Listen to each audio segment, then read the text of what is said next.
Buenos días. Si la tecnología lo permite, hoy vamos a tratar el tema de las 7 civilizaciones madres. Espero desarrollar los siguientes elementos. En primer lugar, vamos a hablar de qué es la cultura, después qué es la civilización, después cómo se forma una civilización y cómo reconocerla. Después vamos a hablar de la diferencia que hay entre civilizaciones madre y civilizaciones derivadas. Pasaremos a un tema importante que es el determinismo geográfico o cómo la geografía influye sobre los procesos civilizatorios. Después hablaremos de la civilización tolteca o la que se desarrolló en América y finalmente de los grados de civilización que nos permite entender la presencia de la toltequidad. Este es un punto delicado, no se ha tratado antes en clases de historia. De hecho, que me perdonen los historiadores porque no se toca en las academias y probablemente se rechace. Pero yo voy a poner mis puntos. Así que comenzamos. En primer lugar, vamos a hablar de la cultura. Miren, en los libros de texto se usa de manera bastante indiscriminada y también el término civilización. De pronto hay libros que plantean que los pueblos de América no llegaron a la civilización, solo eran culturas. Pero no nos dicen en qué se basa ese análisis. Hay otros textos que le llaman civilización incluso a pueblos tan desorganizados o digamos tan con una forma de vida tan poco civilizada como los del Amazonas o Australia. Y con esto no los estoy inferiorizando. Ahora voy a hablar un poco más de ese asunto. ¿Qué significa realmente cultura? ¿Qué significa civilización? ¿Cómo podemos usar estos términos para no confundirnos? Tratemos de darle un sentido a las palabras y vamos a ser rigurosos al usar las palabras y no usarlas fuera de contexto. Cultura, la palabra cultura viene de cultivo. Cultura es el logro del cultivo. Así que si nos cultivamos, hay cultura. Todos los seres se cultivan a sí mismos y a su medio ambiente. Y esto ya se nota incluso en los microorganismos. 1/3 de los microorganismos se ha podido establecer que de alguna manera manejan su medio para optimizar su obtención de alimentos. Es decir, no se comen todo lo que hay, reservan una parte. Hay microorganismos que incluso aprenden a unirse entre sí para formar colonias mayores para poder cazar o para poder resistir a la sequía o por mil razones. Y esto ya empieza a ser cultivo. Es un cultivo que ocurre de un modo muy subconsciente, pero ocurre. Y por supuesto su resultado es cultura. Hay organismos que se unen en colonias gigantescas y crean, por ejemplo, grandes barreras de coral. Hay barreras de coral y otras de otros tipos de organismos que modifican el paisaje masivamente, es decir, más de lo que nosotros mismos hemos logrado hacerlo.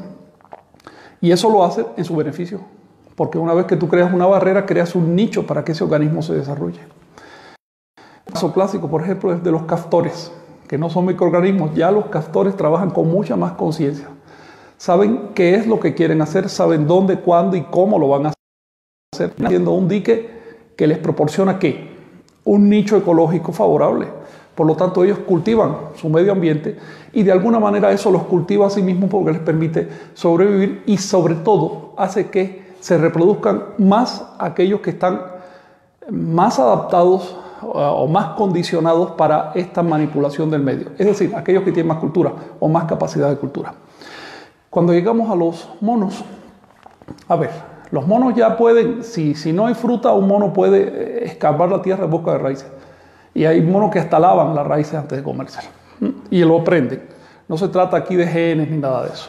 Un mono puede arrancar un palito y prepararlo y hacer ¿cómo le diría eso? Un anzuelo, lo que tú quieras, para cazar gusanos o termitas. Bien. Es decir, ya en el caso de los monos estamos hablando de cultura bastante consciente. De hecho, existe arqueología de los monos. Existe una arqueología que ya lleva unos 4000 años de perspectiva, de estudio, que se dedica a buscar artefactos usados por los grandes monos en la selva. Y no crean que son 2 o 3 artefactos, se han encontrado más de 200 artefactos diferentes, manipulados por los monos para a su vez manipular el medio ambiente. Estamos hablando de cultura. La cultura humana no es un producto mágico, no baja del cielo, es un producto evolutivo natural. La diferencia es que nosotros tenemos probablemente más conciencia del proceso cultural que los demás animales, probablemente. De hecho, estoy haciendo una generalidad, hay personas que tienen mucha conciencia de la cultura, hay otras que no tienen ninguna. Hay personas que no podrían inventar un palito para cazar termitas. Estamos hablando así de ese nivel. Por lo tanto, cuando decimos cultura tenemos que ser objetivos. No estamos hablando de un producto mágico de nuestra especie. Quitémonos esa idea de que somos especiales por tener cultura. No. Lo especial de nuestra cultura es que es masiva. Y lo especial de nuestra cultura es que nosotros, o algunos de nosotros, la convertimos en fin, en lugar de en medio. En otras palabras, la cultura es un medio para obtener beneficios. Sin embargo, cuando tú te cultivas por el placer de cultivarte, la estás convirtiendo en fin. Estás ideologizando el proceso de cultivo, de autocultivo y de cultivo del medio también. Por ejemplo, cuando tú tienes sensibilidad ecológica y tratas de depredar lo menos posible, sabes que vas a tener que comerte ese animal o ese vegetal. Vas a depredar, pero tratas de hacerlo lo menos posible. Eso es concientización de la cultura. Ahora bien, ¿qué es la civilización? Para entender la civilización tenemos que ponernos en el caso de una cultura natural que está descubriendo el mundo y que está aprendiendo, por ejemplo, cómo se usan las piedras, cómo se usan los palos. Pónganse en el caso de las primeras culturas humanas que ni siquiera tenían fuego, no tenían ropa y descubrieron cómo encender el fuego, cómo tejer ramas para hacer por lo menos una cesta, cómo curtir una piel. En otras palabras, el proceso cultural, en nuestro caso, viene desde cero, viene desde la misma naturaleza. Pónganse en el caso de esa cultura. Los beneficios obtenidos hacen que poco a poco vaya teniendo mejores alimentos, que tenga una cierta estabilidad en la producción alimentaria. Hacen que además empiece a subir la densidad demográfica de la zona. Así que ya no se trata de un grupo de personas aislados en medio de una selva. Se trata, por ejemplo, de una veintena de caseríos distribuidos a cierta distancia para que no se depreden unos a otros, para que tengan un espacio suficiente para cazar y recolectar. Ahora, sigan acumulando energía, sigan acumulando alimentos, sigan acumulando estabilidad de vida. Esos caseríos van a crecer. Y con el tiempo van a llegar a un problema. O se hacen la guerra o se funden en una ciudad. Si se funden en una ciudad, tienen entonces que encontrar un modo superior de depredar el medio ambiente, porque si siguen arrojando un caballo a un barranco, digo un rebaño de caballos o de elefantes a un barranco, para comerse cada uno un bistec, eso no vale la pena. Entonces dicen, bueno, mejor vamos a hacer un corral y los tenemos aquí, y claro que hay que darles comida. Pero bueno, no estamos matándolos a todos, matamos a uno solo y con eso nos alimentamos todos. Es decir, el proceso de depredación se hace cada vez más eficiente, menos cruel.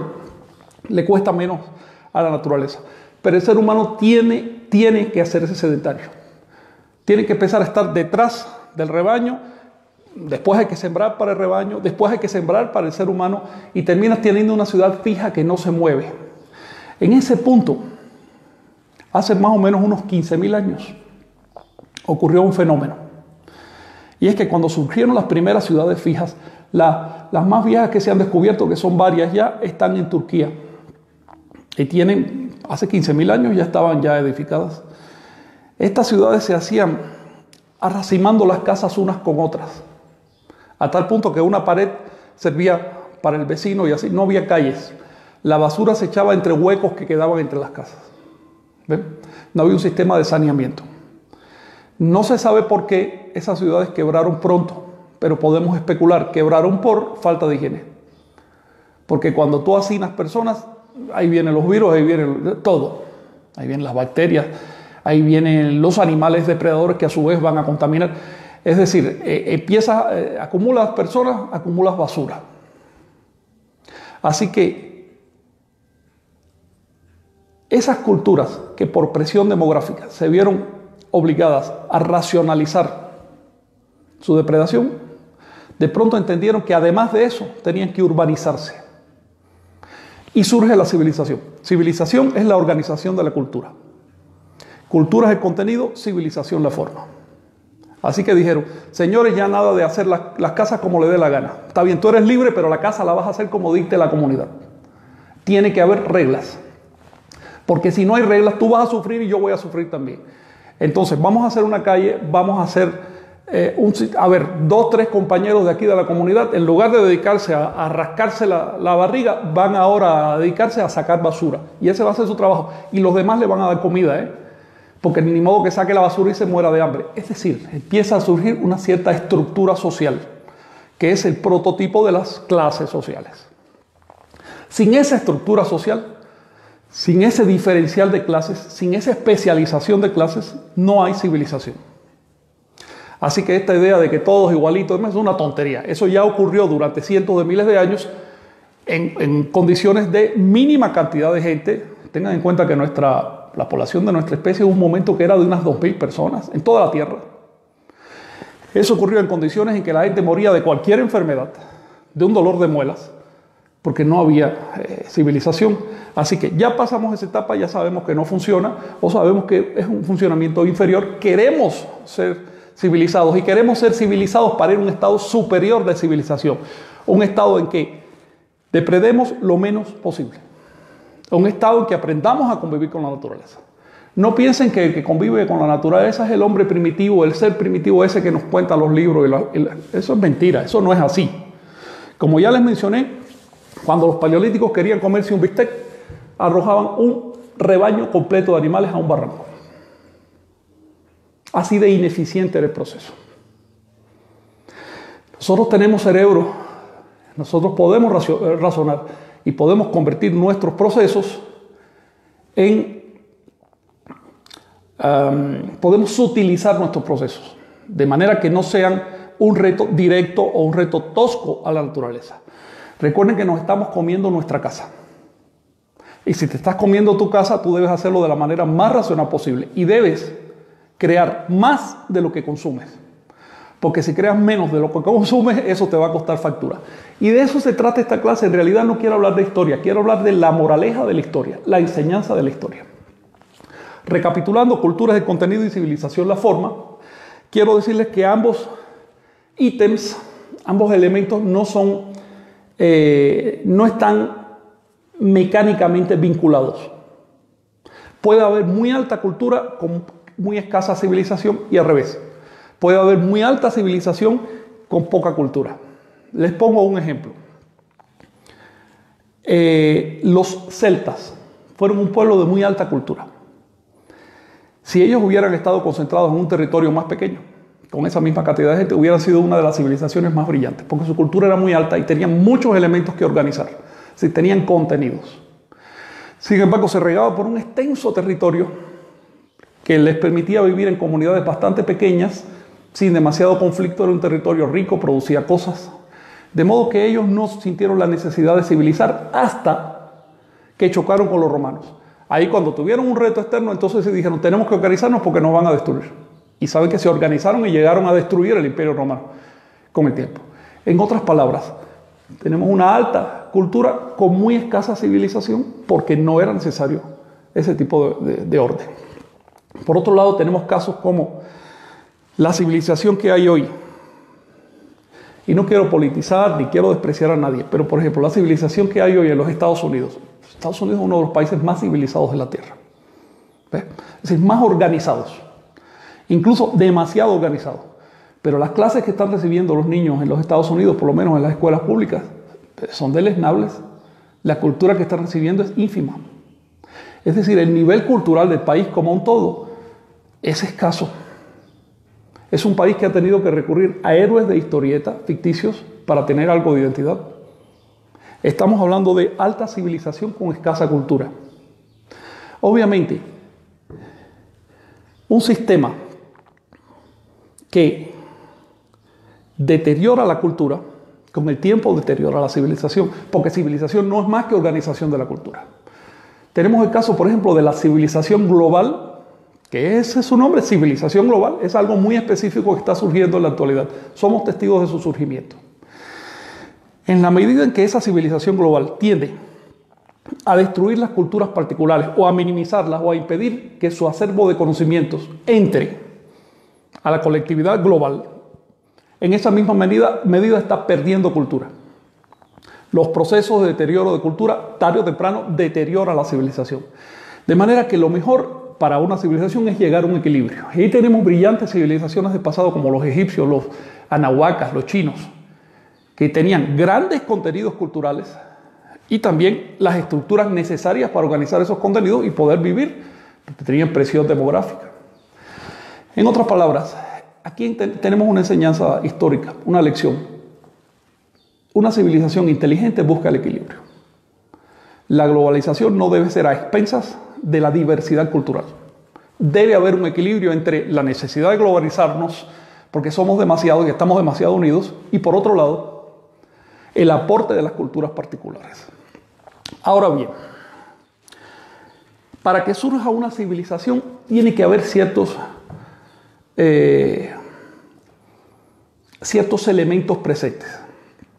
El primero de ellos ya se los mencioné. Tiene que haber cierta cantidad de gente crítica. Si hay menos, a ti te sale más cómodo cazar un animal o recolectar semillas en la selva que el esfuerzo de sembrar, de estar sedentario, de construir casas. ¿Ves? Te sale más cómodo y es más agradable y más divertido estar viajando por ahí, conocer un montón de lugares y vivir de carne, de animales enormes, en fin. Te sale eso más cómodo y más divertido que estar a expensas de un sembrado. Porque si estás a expensas de un sembrado ya viene el Estado que te va a cobrar impuestos, el vecino que es un pesado, un montón de elementos. Y si te falla la cosecha vas a tener una crisis. En otras palabras, para que surja la civilización tiene que haber suficiente cantidad de personas. Primero, todas las civilizaciones de la Tierra han tenido millones de personas vinculadas. Esto requiere, por otro lado, que esos grupos que se vincularon bajen la guardia y no tengan recelo del vecino. Así que si la cultura es xenofóbica, no va a permitir que la gente se una. Si la religión que tiene ese grupo tiene tabúes muy gruesos, tabúes contra los demás, no van a permitir que la gente se una. Les pongo un caso concreto. Las religiones bíblicas, bueno, la religión hebrea, ni siquiera digo la judía, sino la hebrea, la primera religión que surgió, que después se convirtió en judaísmo, hace unos 1500 años. Al principio, la misma Biblia lo dice, los primeros hebreos eran una vasta compañía mixta, eran un montón de gente, eran como 3 millones de personas, de todo tipo de gente, raza, hablaban varias lenguas y todo. Por entonces no había surgido el concepto de nosotros y los gentiles, es decir, la gentuza. Pero después que ese grupo logró un cierto nivel incipiente de civilización, surgió ese concepto. ¿Y qué pasó? Pues que esa cultura se aisló, esa civilización se aisló, ya no siguió fraternizando con los demás. En vez de unirse con sus hermanos árabes y con sus hermanos era un gran grupo. Si no hubieran tenido esos tabúes religiosos, esos prejuicios religiosos, se habrían fundido. Y habrían sido una de las civilizaciones más grandes y espléndidas de la Tierra. Pero los tabúes los aislaron. Afortunadamente lograron sostenerse y se mantienen hasta la actualidad, pero a costa de una guerra que no se acaba. Y esa guerra es por prejuicios religiosos. Así que tenemos aquí una segunda lección de la historia. Para que surja una civilización brillante y grande, hay que bajarle al ego. Hay que bajarle al prejuicio. ¿Cómo que los demás son gentiles y yo soy especial? Porque yo estoy en contacto con el ser que creó todo el universo que me prefiere a mí sobre los demás. Esos son tonterías. Eso es adoración del ego. La adoración del ego destruye la civilización. Civilización es comprender las necesidades de los demás, comprender el punto de vista de los demás. Y en lugar de rechazarlo, aceptarlo. Y ver lo bueno y usar lo bueno. Y también aprender de lo malo. Porque de lo malo se aprende más que de lo bueno, para no repetir errores. Eso es civilización. Ahora bien, una vez que tenemos un pueblo con suficiente presión demográfica y con una tendencia cultural e ideológica a asimilar a los demás, puede darse el caso de que surja la civilización. Para que surja la civilización tiene que haber factores como, por ejemplo, un alimento que se pueda almacenar. No crean que los egipcios inventaron la cebada y los mesopotámicos el trigo y aquí se inventó el maíz, los chinos inventaron el arroz. No crean que eso fue por gusto. Fue porque necesitaban un grano que pudiera estar varios años en una cesta sin arruinarse, o en un silo, en una troje, sin arruinarse. ¿Por qué? Porque si tú no tienes un alimento que puedas conservar durante largo tiempo, tú no puedes, por ejemplo, mandar un ejército a lo lejos, o no puedes pagar salarios, no puedes hacer un plan a 3, 4 años de desarrollo porque no tienes una base alimenticia. Si tú tienes un alimento que se corrompe a la semana y eso es lo más que te va a durar, tu plan de desarrollo es de una semana. Entonces, para que haya una civilización tiene que haber un cereal. Los anahuacas crearon el maíz hace por lo menos 9.500 años, son las evidencias más antiguas, quizás 10.000, quizás hasta más, ponle que 11.000 años. Y ese de hecho fue el primer cereal que se desarrolló. Y no es casual que en América surja el primer cereal cultivado por la humanidad, porque las civilizaciones de América son un caso particular. Eso lo vamos a ver más adelante. Ahora, otra cosa que tiene que haber, ya también se las mencioné, en una civilización, otro indicador de civilización es que haya urbanización. Y esto no solo poner las casas racionalmente, sino además crear sistemas de mensajería para que la gente se comunique, sistemas de salud. El mínimo era hacer un canal por lo menos para llevarse el agua sucia, sistemas de acueducto. Eso incluye la civilización, la urbanización. Otro factor es una escritura. Por lo siguiente, miren, en la fase cultural, en la fase precivilizatoria, a los pueblos les basta con la tradición oral. La tradición oral es suficiente para una cultura. La tradición oral puede transmitirte una leyenda, un mito, puede transmitirte incluso durante un tiempo el nombre de alguien, pero ya después de un tiempo empieza a fallar. ¿Cuándo vivió esa persona? No sé, vivió hace tiempo, pero no sé cuánto. ¿Ves? O, digamos, el secreto para derretir metales, fundir minerales, hacer cierto metal y hacer cierta aleación. Eso debe llevar cientos de pasos técnicos. Es decir, proporciones, tiempos, temperaturas, una serie de cosas. Una tradición oral no puede con eso. Las tradiciones orales te transmiten la información de bulto, pero no en detalle. Para poder transmitir detalles tecnológicos surge la cultura. Así que si ustedes, la escritura, si ustedes ven en las cavernas ya hace 40.000 años intentos de escribir las cosas con signos, es porque ya en esa época los seres humanos decían, yo necesito transmitir este detalle a mis herederos. Las primeras escrituras que surgen en las cavernas, no por casualidad, tienen contenido astronómico. Y yo les voy a poner un ejemplo. Ahorita mismo tenemos en México una tradición oral, mexica, una tradición zapoteca, una tradición maya y pequeñas tradiciones de otros pueblos. Ninguna de ellas sabe, por ejemplo, cómo resolver el movimiento de Venus. Ninguna de ellas sabe cómo calcular una fecha. Simplemente no sabe. Una vez que alguien hace la investigación, la incorporan y la empiezan a repetir. Pero ninguna tradición puede transmitir un dato matemático, o un dato astronómico, o un dato calendárico cierto. Porque surge el fenómeno del teléfono descompuesto. Es lo siguiente, si tú le transmites de palabra algo a alguien, y ese alguien se lo transmite al otro, y al otro, después de 5 o 6 pasos, probablemente ya haya error. Y no podemos rectificar el error porque no tenemos un texto que leer. Ya perdimos el contacto, el error va a ir creciendo. Si en esa cadena de transmisión oral hay alguien con mala intención que mete un dato incorrecto a propósito, ese dato va a seguir. Si en esa cadena hay alguien que por fallo de memoria olvidó parte importante del texto, ese olvido va a seguir también. Es decir, si hacemos una cadena de 10 personas y nos transmitimos al oído un mensaje, probablemente el 10º ya esté diciendo otra cosa diferente. Eso es la tradición oral. Las civilizaciones que subieron a América, como en el resto de la humanidad, tenían escritura. Y la tenían por algo. La escritura conduce a la literatura. Y la literatura es justamente el soporte de conocimiento de una civilización. Con esto no estoy hablando de las prácticas místicas, de las prácticas de conciencia, los ascetas no son parte del proceso civilizatorio, por eso generalmente no viven dentro de las civilizaciones. Estoy hablando de cuestiones técnicas, de cuestiones de cómo resolver alimentos para millones de personas, de cuestiones de cómo planificar. Ahora bien, otro elemento de la civilización, otro indicador, es una religión organizada. Si tú no consigues que la gente crea ciertas cosas y tenga ciertos valores,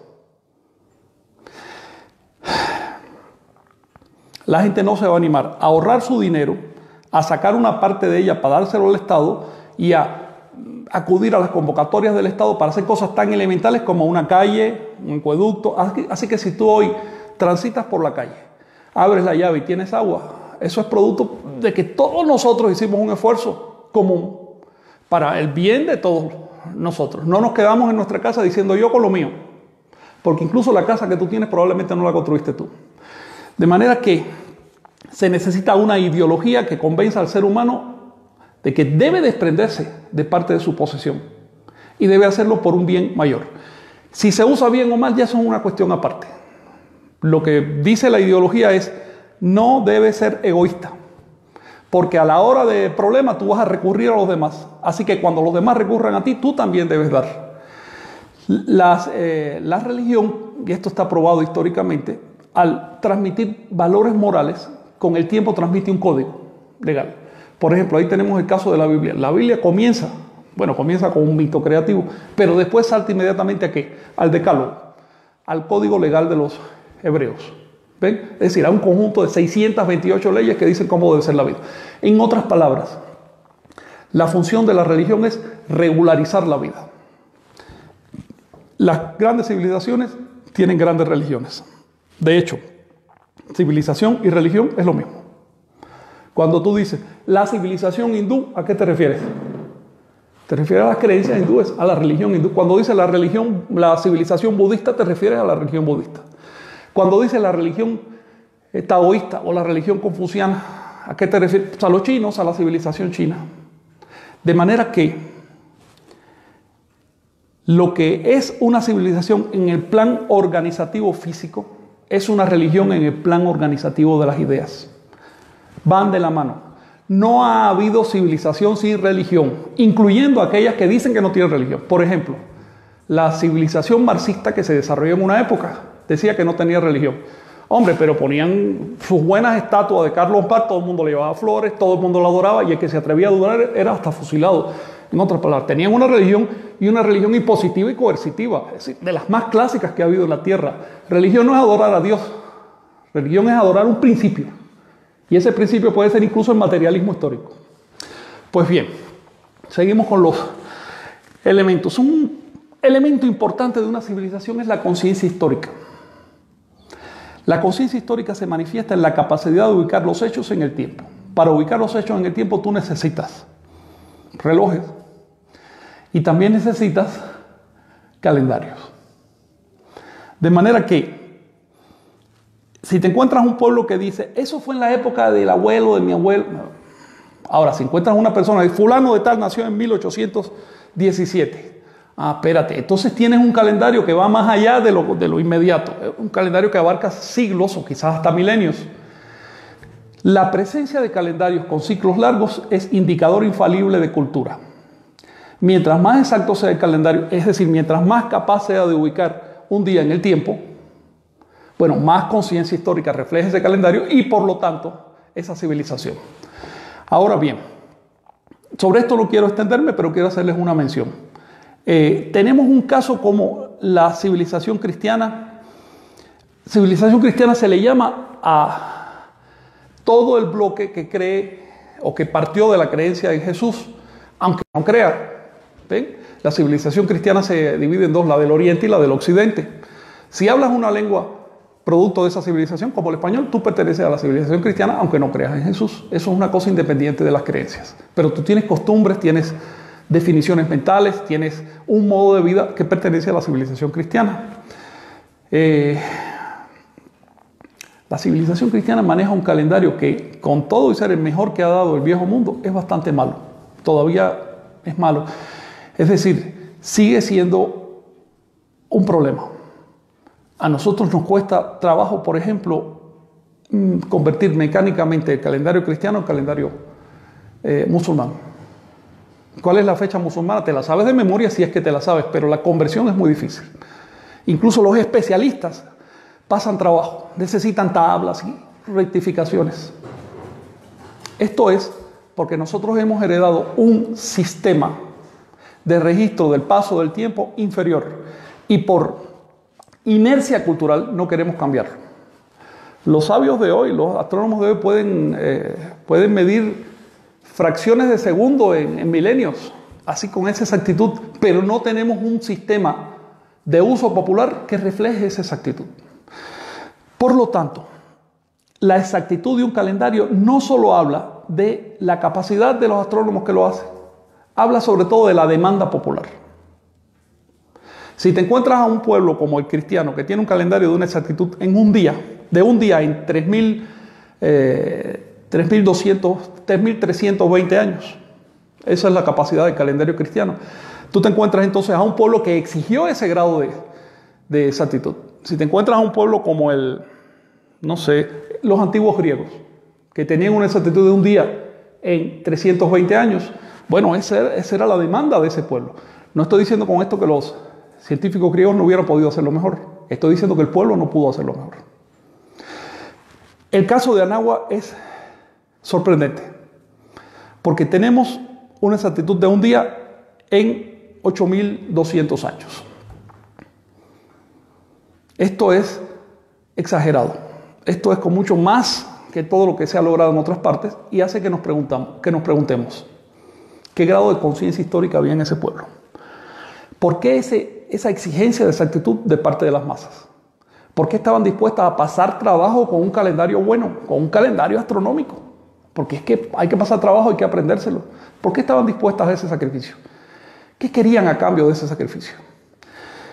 La exactitud del calendario que se desarrolló en Anáhuac es producto de lo que vamos a ver ahora. Fíjense que hay dos tipos de civilizaciones desde el punto de vista de su origen. Las primarias o madre y las derivadas. Si ustedes quieren, hijas. Quiero decirles que las civilizaciones hijas raramente son producto de una sola madre. En realidad son producto de varias madres y de varias culturas que se van uniendo y que influyen sobre este pueblo que al fin logra la civilización. Una civilización madre es aquella que consigue sus principales instituciones civilizatorias por sí misma. Es más fácil, por ejemplo, heredarle una planta al vecino que domesticarla por uno mismo. Es más fácil importar, les pongo el caso de la escritura que nosotros usamos hoy, la latina. Los latinos lo heredaron de los griegos, que lo heredaron de los fenicios. Eso es más fácil que inventarla desde cero. Luego, el fenómeno de las civilizaciones madres es sorprendente y merece todo el respeto. Aquellos pueblos que sin tener precedentes se animaron a racionalizar y a organizar su cultura y que consiguieron hacer algo estable y que se sostuvo durante milenios, merecen mucho respeto. Tenemos en la historia 7 civilizaciones madres que en el orden de aparición son las siguientes.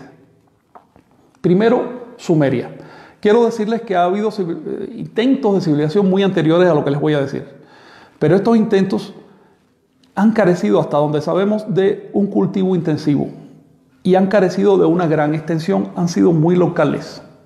De manera que hasta donde sabemos hoy, las 7 civilizaciones primarias que hubo en la Tierra es las que les voy a decir ahora. ¿Tenemos una cuestión? Sí. De ese tema hay dos compañeros que preguntan acerca de civilizaciones antiguas. Perdón, uno en específico de la Sumeria, pero les interesa mucho saber acerca de los Anunnaki y de la creación de la humanidad. ¿Cómo no? Mira, justamente iba a empezar por la civilización sumeria, que es la primera civilización madre que aparece en tiempos históricos. E insisto, puede que en tiempos prehistóricos haya habido otras, pero no tenemos huella de ellas. Ahora bien, los sumerios desarrollaron una inmensa cultura entre 2 ríos y se extendieron más allá a través de sus productos culturales.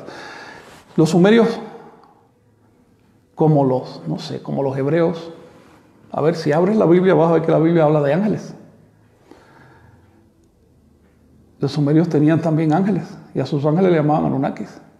Los dibujaban a veces como humanos con alas, con 4 o 6 alas o 2, según las categorías. Y a veces incluso como animales con alas. Digamos, querubines tenían forma de serpientes con alas, los serafines formas como de, creo que eran de bueyes o toros con alas. Es decir, era el nombre que le daban a sus ángeles. Los ángeles son personificaciones metafóricas de los poderes de la naturaleza. Respecto a esos Anunnaki que andan por ahí ahora en internet y demás, eso no tiene ninguna fuente histórica. No existe en absoluto. Yo he leído tablillas sumerias. Yo he estudiado en detalle en la historia sumeria. Y la verdad es que nunca encontré eso en ninguna tablilla ni nada. Lo más que encontré fueron mitos parecidos a los de la Biblia. Pero ustedes saben que siempre es más interesante creer en cosas extrañas que atenerse a los hechos históricos. Es una tendencia humana. Ahora bien, al margen de los Anunnakis, vamos al tema de los sumerios. Su producción cultural y civilizatoria nos sigue afectando hoy. Por ejemplo, ellos organizaron el cielo en bloques con ciertos números. Ellos contaban de una manera muy curiosa. Contaban con órdenes alternos de 12 unidades y 60 unidades. Su sistema era duodecimal, su sistema de conteo, y sexagesimal. Eso significa que medían el mundo con ese sistema. Nosotros hoy heredamos el sistema sumerio, por ejemplo, en las 24 horas del día, que en realidad son 12 del día, 12 de la noche. Así que las 24 horas, cada vez que miras el reloj, cada vez que dices es la hora tal, un sumerio te hubiera entendido. Ellos lo inventaron.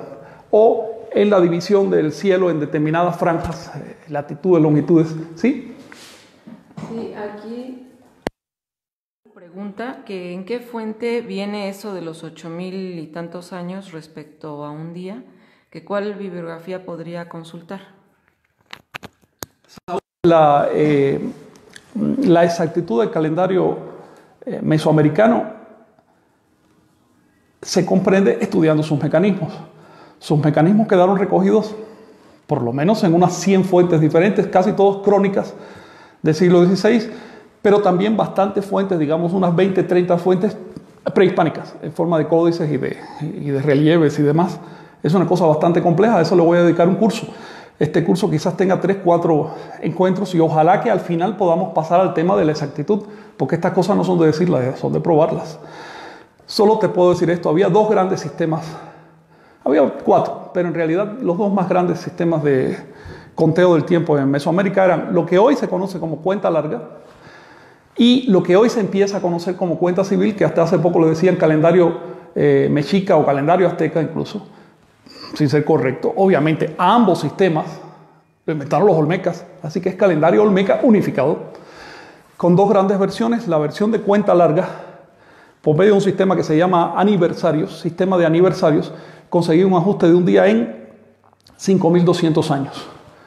Y la versión del calendario civil, por medio de un ajuste llamado traslapes o de un sistema de cargadores, conseguí el ajuste de un día en más de 8.000 años. Literalmente un día en 8.320 años.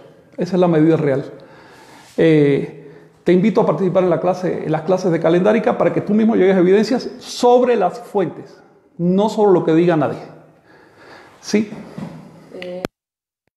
Dice Héctor David que si te puedo preguntar tu opinión acerca del libro de Mayas, Educadores del Mundo, de Ignacio Malagoni Duarte. Sí. Gracias. ¿Quién pregunta esto? ¿David? Héctor David Ocaña. Sí, mira, Héctor David, la lengua maya surgió hace aproximadamente 1.200 años. Antes se hablaba protomaya. Ese maya que ves en las estelas mayas es antepasado del maya. Ninguna lengua es eterna, las lenguas no viven tanto. De modo que el maya que se habla hoy no es muy viejo, es quizás un poquito más viejo que el español, solo eso. Si queremos entender, lo sabemos porque se pueden leer las estelas fonéticamente y para entenderlas uno tiene que hacer ingeniería lingüística e ir al antepasado de la lengua maya, porque solo así se pueden entender. Ahora bien, el nombre de maya le fue aplicado a los mayas a partir del año 1000, digamos que 1000 de nuestra era. Fue cuando se empezó a construir la capital de Mayapán, que 200 años después llegó a ser importante. Ahí fue donde ese título de maya se le aplicó a los mayas. Hasta entonces a todos los mayas se les llamaba Itzaop, porque tenían su capital en Chichén Itzá. Antes de Chichén Itzá se le llamaba Cusamilop, y así. En otras palabras, los mayas no son la base del planeta. Los mayas no civilizaron el mundo. Jesús no hablaba maya, ni exclamó nada en maya cuando lo crucificaron, porque en la época de Jesús no existía la lengua maya. Las cosas hay que contextualizarlas. Si estamos hablando hoy de las civilizaciones es justamente para apreciar un logro gigantesco de la civilización, la capacidad de ordenar el mundo, ordenar el espacio, ordenar la historia, ordenar la producción, ordenar las ideas, para darle a cada cual lo que cada cual merece. Los mayas no fueron los educadores del mundo. Hubo 7 civilizaciones madres, cada una se educó a sí misma. Los mayas no estaban presentes cuando los sumerios surgieron hace más de 6.000 años. De hecho, hace 8.000 años ya empezaba a haber indicios de civilización en el valle del Éufrates. Después de los sumerios surgieron la siguiente civilización en el tiempo. La gente suele pensar que es Egipto y no es así. La civilización que sucedió a los sumerios en el tiempo fue la del Perú, antiguo. Las pirámides, los templos más antiguos que se han descubierto, pirámides ya, digamos, de etapas con escalinatas y todo, de tipo así como las que conocemos. Esas ya se estaban construyendo en los alrededores de la actual de Cajamarca en el 3500 a.C. Es decir, 1000 años antes que surgieran las pirámides de Egipto.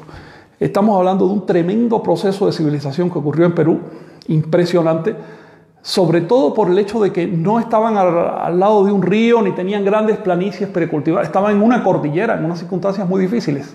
Su proceso fue impresionante, pero fue muy aislado y por eso es que no se ha incorporado a la historia universal, por eso es que ni se conoce siquiera las edades, pero ya había civilización organizada, bien establecida en Perú, en la época de Caral, en el 2500 a.C. Faltaban 100 años para que se construyera la pirámide de Keops. Con esto no estoy minimizando a los egipcios, estoy diciendo un hecho histórico, algo que se puede probar. Los egipcios son la tercera civilización madre en surgir. Recordamos a los egipcios por las pirámides, pero la verdad es que sus principales logros fueron urbanísticos y sociales. Ellos consiguieron miles de años de desarrollo sostenido con pocas guerras internas, o por lo menos con guerras no demasiado devastadoras, con suficiente, digamos, alegría en la población como para seguir creando. Tú ves que las obras de arte egipcios siguen y siguen, no se agotan. La gente tenía ganas de crear. No creas que la gente estaba esclavizada construyendo pirámides como se nos dijo en la escuela en una época. Eso no es así. No hubo periodo esclavista en Egipto, en el perdón de Carlos Marx. La gente iba con todo su gozo a ofrecer esa piedra, a elevar esa piedra a una pirámide porque estaba haciendo un monumento al futuro. Y aquí estamos hablando de otra cosa. Los pueblos que hacen pirámides están construyendo monumentos al futuro. No es lo mismo hacer una escultura de hierro de quién sabe qué o con unas placas de quién sabe qué cosa, que tú sabes que dentro de un siglo ya eso no va a existir, que pasarte el trabajo de hacer un monumento que va a estar 10.000, 20.000, puede que hasta 1.000.000 de años todavía queden vestigios. Esos monumentos grandiosos de las antiguas civilizaciones son mensajes al futuro y nos hablan de la conciencia histórica. Nos están diciendo algo. Queda de nosotros entenderlo. Les voy a decir, nuestra cultura moderna no está entendiendo ese mensaje. Está tratando de interpretarlo como cosa de los antiguos y como cosa de personas inferiores, y no era así. Cada civilización madre es equivalente en su nivel de cultura, en su nivel de comprensión del mundo. Cada una, incluyendo, digamos, los resultados que tenemos hoy. La civilización global es un resultado ya de quinta o sexta generación, pero es equivalente a lo que había, por ejemplo, en Babilonia, a lo que había en Egipto, a lo que había en Anahuac. Cada civilización descubrió su modo de entender el universo. No somos el producto de una historia lineal, no estamos en la cúspide de una pirámide. Cada pueblo ha tenido sus pirámides y sus momentos. Ahora bien, hay dos tipos fundamentales de civilizaciones madre. Ya les mencioné que en Egipto, en el viejo mundo, empezamos por Mesopotamia, después saltamos a América y surgen los peruanos, después surge Egipto, después de Egipto, que ya era civilización en el 3000 a.C., de hecho. Después de Egipto surge China. Después de China surge la India, la civilización hindú. Bueno, déjenme hablarles algo más. Le llamamos India o hindú porque ese es el nombre que se le da hoy a la cultura de esa zona. Pero esta civilización de la que les hablo, que dejó evidencia en dos capitales, Harappa y Mohenjo-Daro, esta civilización no tenía religión hindú. Fue anterior a la religión hindú. La religión hindú es producto de unas invasiones que vinieron después del norte de Asia, invasiones arias, es decir, de pueblos que se llamaban a sí mismos arios. Mientras que estas civilizaciones que les digo son de otro tipo, son anteriores. Casi no se conocen estos pueblos anteriores de la India. se sabe vagamente cuáles eran sus creencias y dejaron una escritura en tablillas de arcilla, pero que no se ha podido descifrar. Fueron probablemente el pueblo más urbanizado del viejo mundo en su época. Es decir, impresionante. Baños, acueductos, alcantarillado por debajo de las casas. Era una civilización muy avanzada y desapareció de pronto debido a la invasión de los pueblos un poquito más bárbaros del norte, que les repito, se llamaban arios. Estos pueblos que llegaron construyeron después la religión védica, 1500 años más tarde la religión brahmánica y después lo que hoy llamamos religión hindú. Esa es la historia de la India, les quería contar. Y finalmente la última civilización madre que surge en el viejo mundo es la de Creta. Aunque estaban relativamente cerca de Egipto y tenían influencia de Mesopotamia, ellos tuvieron su propio desarrollo a partir de su propia cultura, su propia escritura, su religión era diferente de las demás. Las civilizaciones padres del viejo mundo eran machistas, la de Creta no. La de Creta era feminista, los seres supremos eran femeninos. La civilización cretense es muy importante porque es finalmente la tatarabuela de la civilización latina que nos ha influido tanto a nosotros. Así que esa civilización greco-latina que ha influido tanto sobre la cristiandad tuvo su origen finalmente, sus raíces más profundas en la civilización de Creta. Estamos hablando de 5 civilizaciones madre en el viejo mundo y una en América, que es la del Perú, más la última en surgir en el tiempo histórico, que es la de Anáhuac. La civilización en Anáhuac se fecha con la emergencia de los olmecas en el siglo XVIII a.C., es decir, hace 3.700 años. Sin embargo, cuando yo estudié estas cosas, la civilización del Perú se fechaba en el siglo VII a.C. y ahora ya va por el siglo XXXVI. De manera que yo no descarto que nuevos hallazgos, nuevas investigaciones sobre todo, en Mesoamérica, alarguen la historia de Anáhuac, pero en miles de años. Yo pienso que la civilización de Anáhuac es una de las más viejas de la Tierra. Pero, ateniéndonos a los hechos, comienza con los olmecas. A ver si le puedo dedicar una clase a los abuelos de los olmecas. Porque sí existen ciertas evidencias, hay que analizarlas. Ahora bien, la civilización de Anáhuac aportó muchas cosas a la humanidad. Si hoy en el mundo entero se comen tomates y aguacates, es gracias a los anahuacas, pero también el maíz y cosas no tan, digamos, edificantes como el tabaco o los chicles. Bueno, los chicles no tienen ningún problema, ¿verdad? Pero no alimentan. Entonces, los anahuacas, como las demás civilizaciones madres, fueron procreadores de la actual civilización global que estamos viviendo. Ahora bien, si ustedes ubican estas 7 civilizaciones madres en un mapa, van a ver una característica importante. Las del viejo mundo se orientan de este a oeste. Vamos a ponerlas en orden geográfico. China, bueno, para ustedes, China, India, Mesopotamia, Egipto, Creta. Mientras que las de América se orientan de sur a norte. Así que tenemos Perú y Anáhuac. Las del viejo mundo todas están alineadas en la misma franja geográfica. Y esto no es casual. Y además, todas están suficientemente cerca como para que su radio de influencias les permita ser independientes, pero al mismo tiempo no les aísle de las demás. Por lo tanto, si tú partías desde Creta con una caravana de caballo o de camello, yo qué sé, de elefantes, podías llegar a China sin que se te murieran los animales de hambre, porque ibas por una misma franja climática. Podías ir repostando en cada una de estas civilizaciones, cargando mercancía y vendiendo, y te hubiera salido costeable el viaje. Por eso hubo activo comercio en las civilizaciones del viejo mundo. En cambio, las civilizaciones de América no solo estaban un poco más alejadas, están alejadas por lo menos 5.000 kilómetros, sino que entre ellas hay franjas climáticas extremas. Es decir, México y Perú tienen su núcleo a los 18 grados norte y sur respectivamente, pero en el medio tú vas a encontrar la franja ecuatorial, que es sumamente caliente, que además da la casualidad que aquí en América está llena de montañas y selvas. Y en particular hay un paso muy difícil que está en Panamá, que se llama la Selva del Darién, que hacía realmente difícil pasar por ahí. En otras palabras, si bien hubo mucho intercambio cultural entre Perú y México, hubo muy poco intercambio masivo. Por ejemplo, imagínate que los mexicanos hubieran tenido hambre y le hubieran pedido maíz a los peruanos. El solo hecho de trasladar esas toneladas de maíz a México hubiera sido todavía más incosteable. Es decir, hubiera generado más hambre todavía, porque las personas que hubieran trasladado eso por el camino necesitaban comer. Hay otra cuestión. En el viejo mundo tenían desde elefantes hasta bueyes para trasladar las cosas. Pero en América no había grandes animales de tiro. El único animal que se domesticó para tiro es la llama y no soporta salir de su nicho climático y tampoco puede pecar mucho. No podías venir con un rebaño de llamas a México. En otras palabras, las civilizaciones de América estaban aisladas desde el punto de vista de los intercambios masivos. No podías tener en cuenta, voy a caerle a fulano y le voy a quitar su cosecha. No es rentable.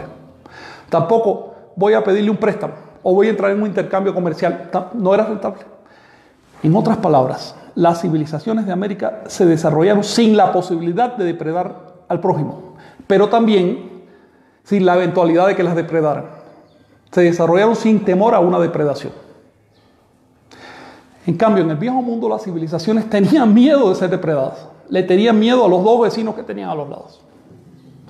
Esto determinó dos cursos civilizatorios diferentes. En el viejo mundo, los pueblos le dedicaron su energía a la metalurgia y el transporte. Esto no es casual. Metalurgia y transporte son las bases de una industria armamentista. Así que le dedicaron su energía a crear armas. En América no tenían que hacer eso. Entonces dedicaron su energía a cuestiones especulativas. La matemática, la astronomía, el calendario. ¿Ven? Cuestiones filosóficas, cuestiones cosmogónicas, especulativas. Porque no tenían miedo de ser depredados por otra civilización. Lo más que podía es que un pueblo de la frontera pequeño le cayera arriba y se robara unos sacos de maíz. Eso es lo más que podía pasar. No había modo de que fueran destruidas desde fuera. Así que tenemos el fenómeno de que en el viejo mundo hubo un rapidísimo desarrollo de la metalurgia, por poner un ejemplo, pero todavía en la época de Cristóbal Colón los europeos no manejaban cómodamente el concepto de cero o el sistema de numeración por posiciones que tenemos hoy. Eso ya lo hacían los árabes porque lo habían importado del Oriente, pero aún así ese sistema surgió tardíamente en la India. Es decir, cuando llegó Colón acá, si bien en sus textos personales sí usaba el cero y la notación arábica, cuando hacía su carta usaba los números romanos que no permiten hacer cálculo. Teníamos, en esa época, hace 5 siglos, todavía un grave retraso les pongo un ejemplo, matemáticas, pero también en astronomía. Y en calendárica, que ni se diga en calendárica, seguimos teniendo retraso. En otras palabras, según las circunstancias geográficas y por supuesto las circunstancias demográficas y sociales de un pueblo, así es la índole de su civilización. Los anahuacas tuvieron la ventaja de no tenerle miedo a la depredación, pero entonces tenían que hacerse autosuficientes porque 4 años de sequía eran una catástrofe terrible. ¿Ves? 4 años de sequía en Egipto era, bueno, vamos a pedirle un préstamo a los mesopotámicos o a los griegos, pero 4 años de sequía en Anagua era morirse de hambre. De manera que las civilizaciones de América se vieron enfrentadas a su extinción. Y eso hizo que algún día, hace muchos miles de años, se sentaran los sabios y dijeran, ¿cómo podemos evitar que los accidentes climáticos o la tensión surgida dentro de la sociedad nos destruyan? Y crearon la Toltecayot. Quiero decirles que Toltecayot no es Toltequidad, no es el producto de los logros culturales de los antiguos mexicanos, no. Toltequidad es un modo de organización de la cultura, por lo tanto es un grado de la civilización. Cuando los revolucionarios franceses dijeron, vamos a habitarnos este picotillo de medidas que ahora es por el pie del rey y después por el pie de la reina, vamos a habitarnos esto, vamos a hacer un sistema de medidas racional, decimal, y vamos a aplicarlo después a los pesos, y después trataron de aplicarlo al tiempo, ese sistema. Esos revolucionarios franceses estaban aplicando principios toltecas y tenían un intento tolteca. Ese intento no fue más allá porque la forma de la civilización cristiana impide que la racionalización se extienda a la política y a la religión. Así que tú puedes racionalizar las medidas, pero no te metas con las creencias porque la gente no te lo va a tolerar. En América fue diferente. En América la Toltecayo se aplicó a todo. Lo dicen los chilames. Los dioses están presos en los ciclos del calendario. Es decir, tenemos un sistema de medición del mundo y hasta las ideas religiosas más acendradas se someten a ese sistema. por encima de todo estaba la cosmología o el ordenamiento del cosmos. Esa vocación, esas ganas de racionalizar la realidad en que vivimos, esas ganas de ordenar el mundo, son la Toltecayotl, con independencia de su contenido. Gracias a la Toltecayotl, los mesoamericanos lograron milenios de desarrollo sin agotamiento. Y la prueba es que eran tan creadores en la época olmeca como en la época de Teotihuacán, como en la época de los mexicas. Algo difícil. Ningún otro pueblo de la tierra, quitando a anahuacas y peruanos, ningún otro pueblo de la tierra consiguió mantenerse durante tanto tiempo sin depredar al prójimo o por lo menos pedirle un préstamo, sin influencias masivas de su alrededor. Ahora bien, hay una circunstancia que llama la atención. Quiero referirme a la religión, a las ideas religiosas. Y es la siguiente. ¿Con qué derecho un pueblo le cae a otro para robarle lo que ha cosechado? Eso la sensibilidad humana no lo soporta. Eso se hace por desespero, pero no se hace con placer.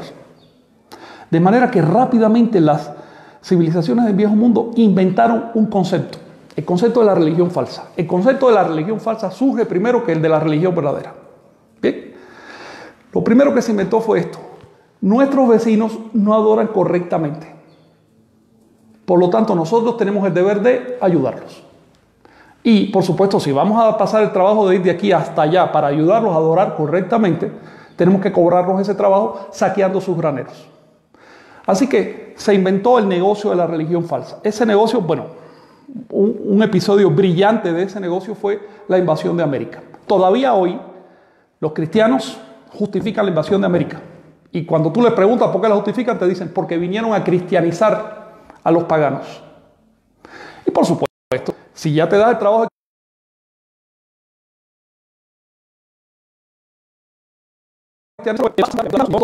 de América, eso no es robo, finalmente somos cristianos, podemos hacerlo. Y ¿qué importa matar al 90% de la población? Esos son gajes, esos son subproductos de la gesta. Lo que queremos es cristianizarlos. En otras palabras,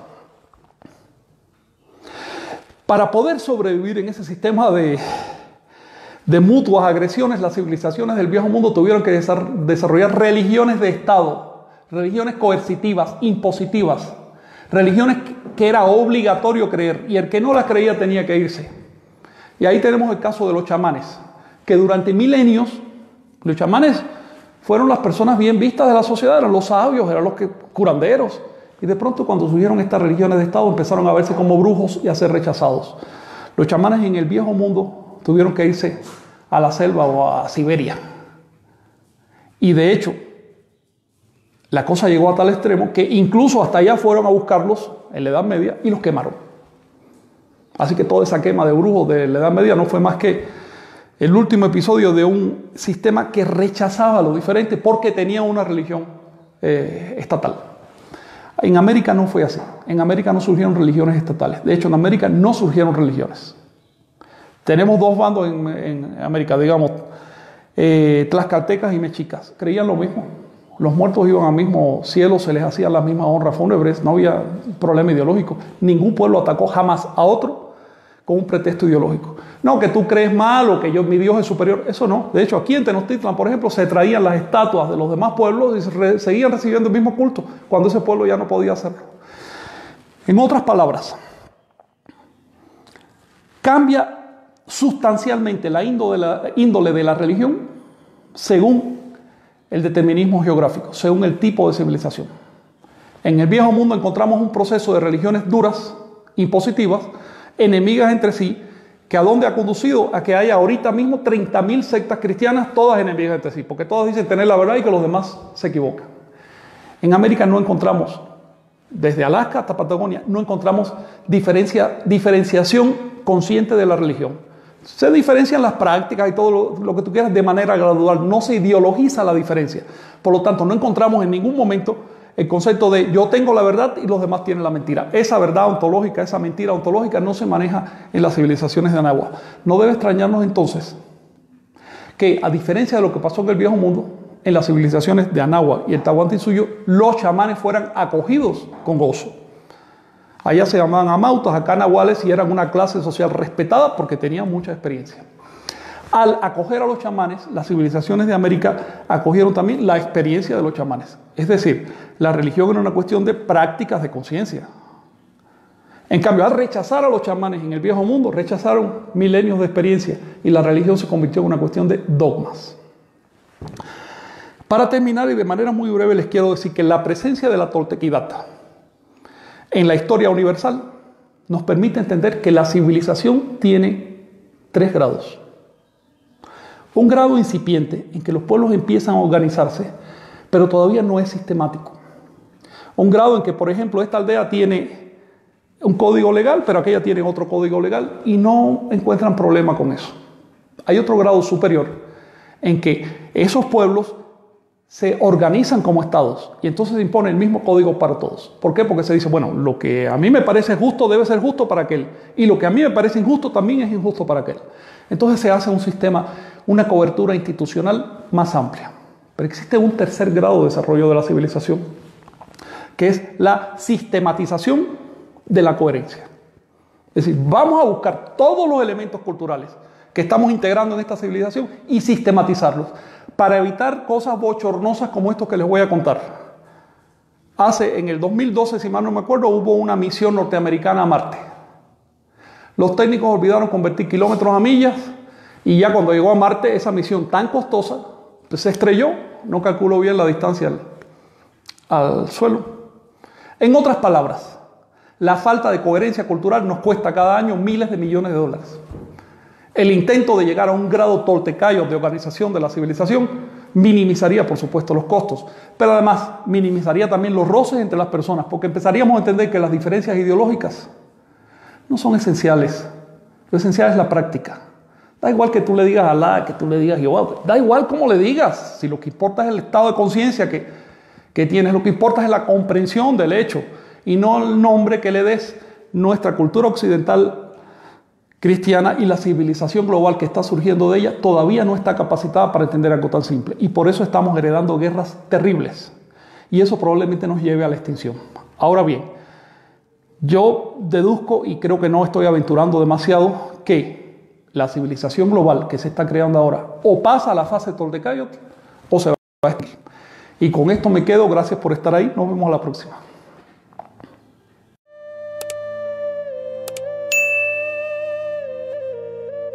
Suscríbete y activa la campanita para recibir las notificaciones. Así no te perderás ningún video.